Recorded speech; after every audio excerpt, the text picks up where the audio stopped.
아버지, 우리 동포와 교회를 위하여서 기도하는 이 시간에 우리의 찬송과 기도를 주님이 흠양하여 주시옵시고, 이제 이 11월이 시작되어지는 첫날 첫 주일을 당하여 이 황혼의 시간에 주님 앞에 모여 또 예배드리는 저희들, 비록 주의 전에서 모이지 못하고 이렇게 가정재단에서나마 모이지만 하나님이 예비하신 은혜와 또 긍휼과 또 충만하신 은혜로 함께 해주시기를 간절히 빌고 소원합니다.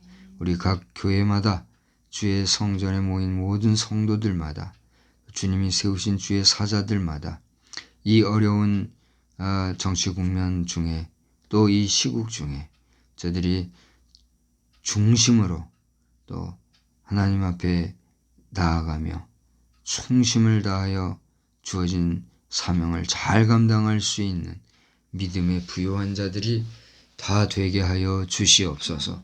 오늘도 저희들에게 예비하신 은혜로 함께 해 주실 줄 믿사옵고 예수님의 거룩하신 이름으로 감사하며 기도드리옵나이다. 아멘. 우리 성도 간의 인사 한번 하십시다. 할렐루야. 할렐루야. 네, 하나님의 은혜가 우리 각자에게 충만히 임하시는 줄 믿습니다. 오늘 11월 첫날 첫 주일을 보내면서 여러분 어떤 시간을 보내셨는지 모르겠습니다. 주야전에 나가서 예배 드리신 분도 있을 테고 또 온라인상으로 예배를 드린 분도 계실 테고 또 여러 가지 형편 속에서 예배는 드리지 못하고 또 예배 드리는 그런 중심으로 하루를 보내신 각종 믿음의 성도들이 다 계신 줄 압니다. 또 이 영상을 보시는 분들 가운데 믿음이 없으신 분이라 할지라도 우연히 이 방송을 보셨다고 하면 끝까지 방송을 잘 시청하시고 우리 함께 은혜 받는 귀한 시간 되시기를 바랍니다. 오늘 저는 사도행전 16장 19절로 34절에 있는 말씀을 가지고 한 사람 구원 위한 하나님의 역사, 이런 제목으로 말씀을 전하고자 합니다. 우리 한번 다 따라서 제목을 반복해 볼까요? 한 사람 구원 위한 하나님의 역사. 네, 많은 사람들이 있는데 그 중에 한 사람의 영혼을 귀하게 여기시고 그를 구원하시기 위해서 역사하신 하나님의 역사의 방법을 우리가 한번 찾아보고자 하는 것입니다. 오늘 이 본문의 내용은 익히 많은 분들이 알고 있는 본문의 내용입니다. 물론 성경을 잘 모르시는 분은 낯설겠지만 이 내용은 바울과 실라라고 하는 두 제자가 빌립보라고 하는 지역에 가서 이제 복음을 전하는데 그 지역에 귀신에 들려서 점을 쳐주면서 그 점을 쳐주는 대가로 수익을 얻어서 살아가는 한 여인을 만났는데 그 여인을 성령의 역사로 병을 고쳐주고 나니 그 점치는 여인을 이용해서 또 뒤에서 돈벌이하는 그 여종의 주인이 이것을 좋게 여길까요? 좋지 않게 여길까요? 좋지 않게 여겨요. 왜 그랬죠? 자기의 돈벌이, 수단이 되는 수익의 그 어떤 동기가 사라져 버리니까 이 귀신 들려 점치는 여인이 제대로 점을 못 치면 수익이 생겨야 안 생겨요? 안 생기니까 그 여인도 물론이지만 그 여인을 이용해서 돈 버는 주인도 손해거든요. 그러니까 그것이 원인이 돼서 이 바울과 사도를 관원들에게 고발하고 또 관원들은 그 고발을 받아가지고 자초지종을 물어보지도 않고 어떻게 했어요? 무작정 그냥 바울과 실라를 채찍질해서 감옥에 가둬. 그 감옥에서 가뒀는데 그 감옥에서 바울과 실라가 찬송하고 기도하던 가운데 기적 같은 역사가 나타나서 그들이 그곳을 나오게 된 이런 내용이 오늘 전반적인 내용입니다. 더 자세한 내용은 여러분이 사도행전 16장을 읽어보시면 되겠고 저는 여기에서 바울이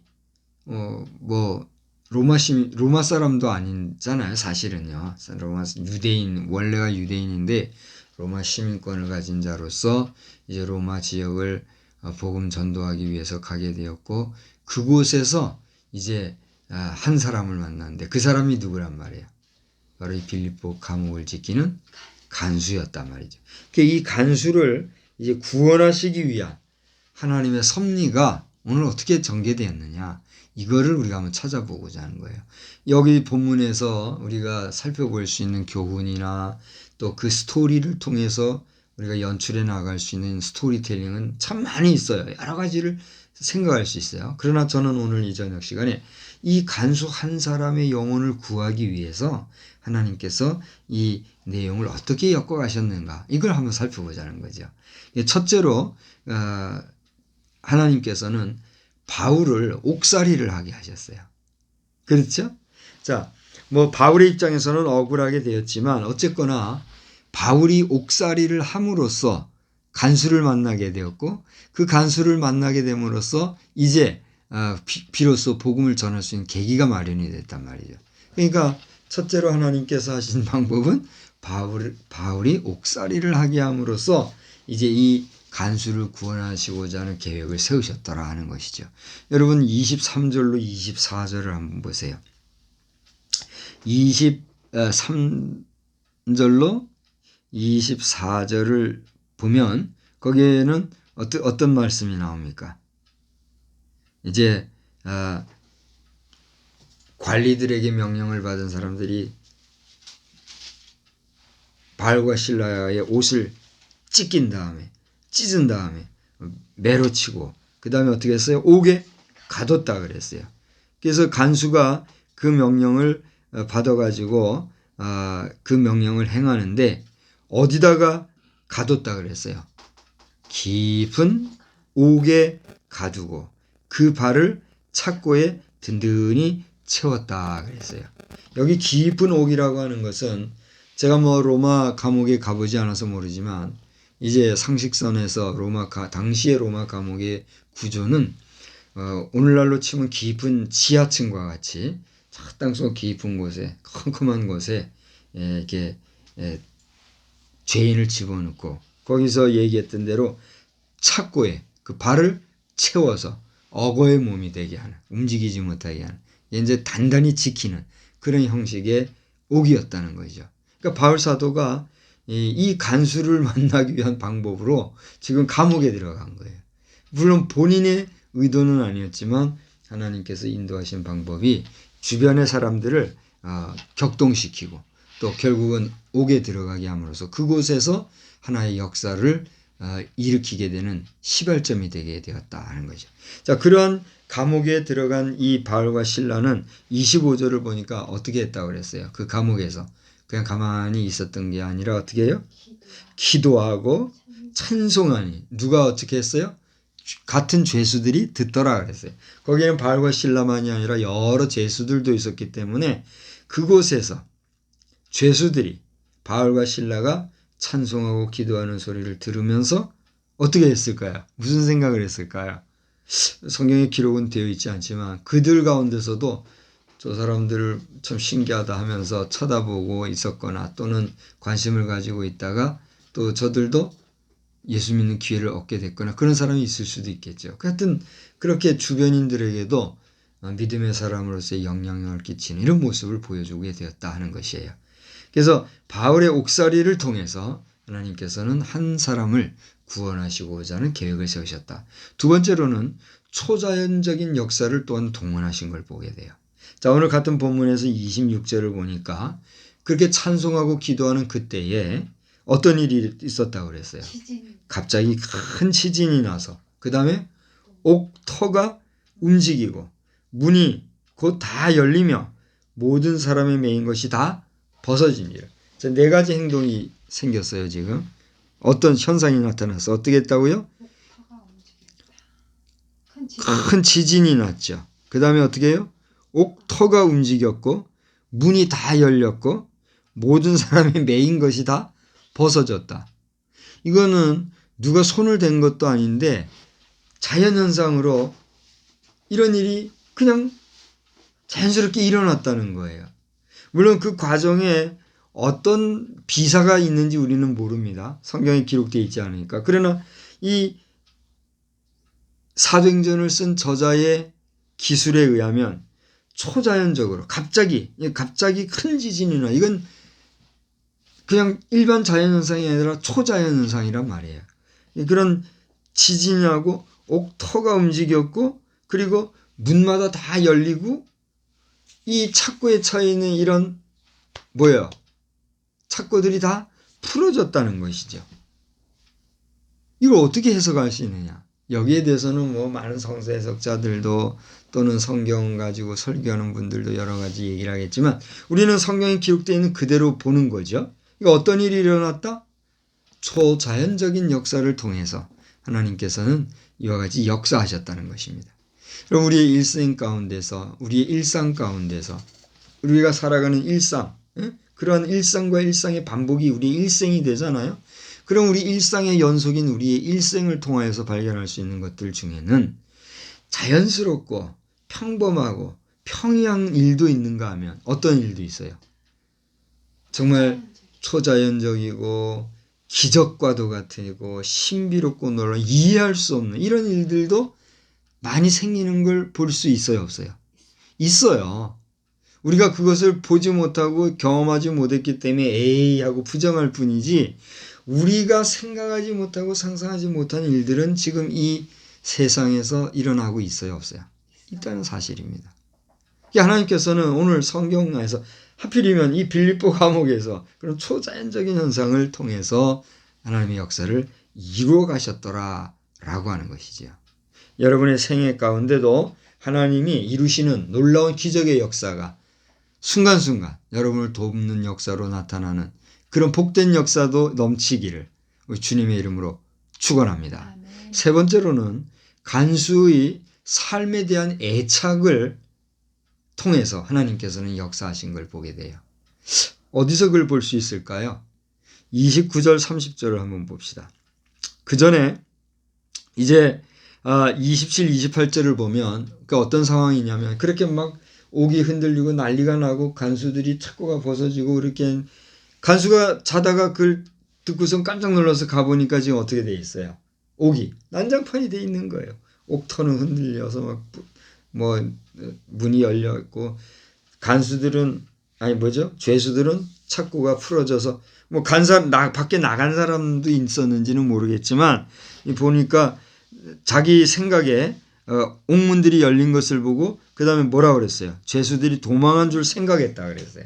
직접 보았는지 안 봤는지는 모르겠지만 아무튼 이렇게 문이 열리고 가만히 보니 죄수들의 동향이 안 보이고 그러니까 도망갔다 생각을 한 거죠. 그러니까 그 다음에 취한 행동이 뭐예요?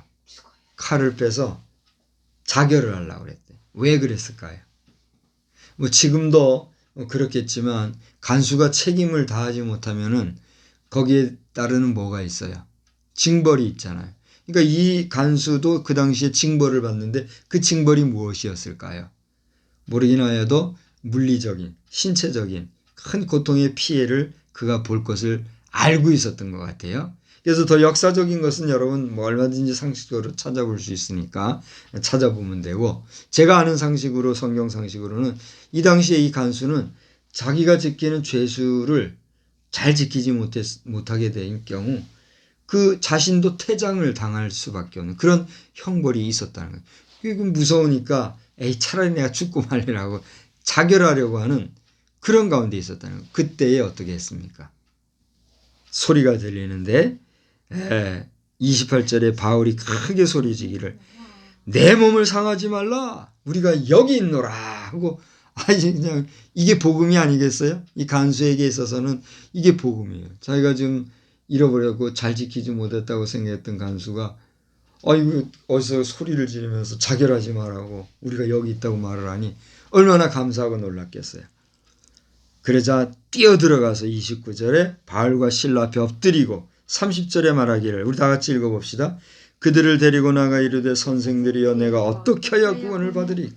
여기 내가 어떻게 해야 구원을 받을 수 있습니까? 이 간수가 잠깐은 자기가 감정적으로 자결을 하려고 하는 생각도 했지만 상황을 보니까 살아야 되겠다는 생각이 들었어요, 안 들었어요? 들은 거예요. 선생님은 내가 어떻게 해야 이 상황에서 구원을 받을 수 있겠습니까? 물었다는 거예요. 삶에 대한 애착을 가진 거죠. 여러분 우리가 아무리 물질적으로나 환경적으로나 정서적으로나 정신적으로나 여러 가지 여건을 통해서 누군가를 도와주려고 하는데 그 사람이 그 도움을 받고 제기하고자 하지 아니하면 문제가 해결될 수 있어요, 없어요? 없다는 것이죠. 근데 이 간수는 지금 자결하지 말라 우리가 여기 있다라고 하는 그 도움의 소리가 들렸을 때에 그 도움을 어떻게 했단 말이에요? 적극적으로 받아들이고 살려고 하는 삶의 애착을 가졌다는 것이죠. 이런 애착이 있었을 때 하나님께서는 그를 어떻게 했어요? 비로소 구원해 주시는, 살려주시는 역사를 베풀었다는 것이죠. 여러분 삶의 애착을 가지시기를 바랍니다.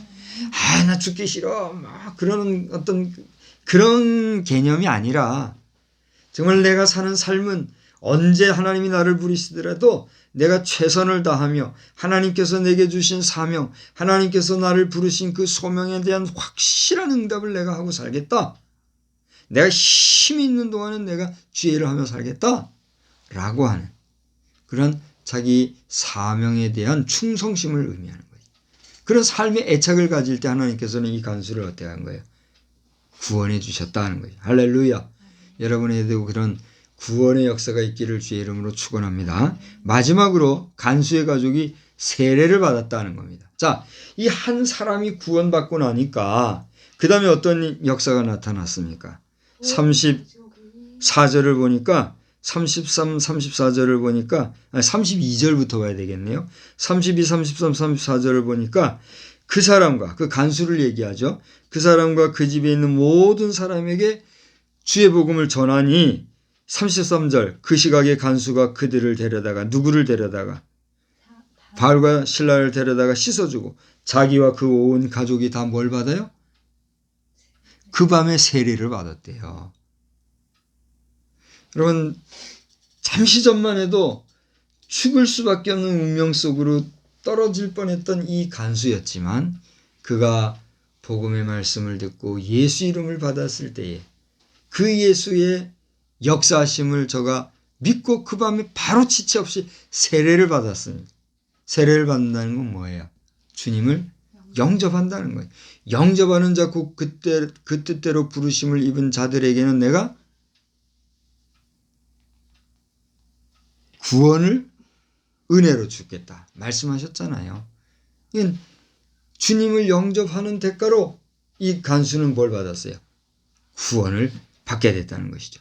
하나님께서는 이처럼 이 간수 한 사람을 구원하시기 위하여서 바울의 옥살이라든가 초자연적인 역사라든가 이 간수 자신의 생에 대한 애착을 갖게 하심으로써 결국은 그와 한 사람이 구원을 받으니까 누가 또한 구원을 받아요? 그의 가족이 구원받는 그러한 구원의 역사를 일으키신 것을 보게 됩니다. 여러분 오늘 한 주간을 살아가시면서 또 이 11월 한 달이 시작이 된 이 11월 1일 이후에 한 달을 여러분 살아가시면서 하나님께서 여러분 한 사람 한 사람을 구원해 주실 뿐만 아니라 여러분을 통해서 연결되어져 있는 여러분과 여러분의 가족들, 여러분의 지인들, 여러분의 이웃을 함께 더불어 구원의 역사의 현장으로 이끌어 주시는 하나님의 역사가 충만하기를 주의 이름으로 축원합니다. 여기에는 우리의 인간의 이성과 지식과 경험과 판단과 같은 것들도 있어야 되겠으나 무엇보다도 하나님이 주시는 구원의 역사, 구원의 은총, 하나님의 역사심이 먼저 어때요? 있어야 되겠다는 것이죠.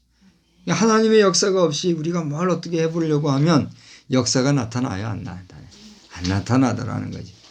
저도 목사로서 또 그리스도인으로서 수십 년을 이 세상을 살아가면서 나름 열심히도 해보고 충성도 해보고 또 정성도 기울여보고 내 나름대로 해보았지만 안 되는 것들이 있었을까요? 없었을까요?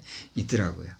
이제는 그 모든 것들이 이루어지지 않고를 떠나서 이것이 하나님의 뜻 가운데서 되어진 것인가 되어지지 않은 것인가에 관심을 두면서 서둘지 않고 하나님의 섭리를 구하고 하나님의 구체적인 역사, 분명한 역사가 나타나기만을 대망하고 기도하며 소망 중에 나아가는 가운데 있습니다. 바라기는 여러분들 그러한 삶이 충만하시고 여러분의 삶이 그런 놀라운 하나님의 역사가 넘쳐나시기를 주님의 이름으로 축원합니다. 기도하겠습니다. 좋으신 하나님 아버지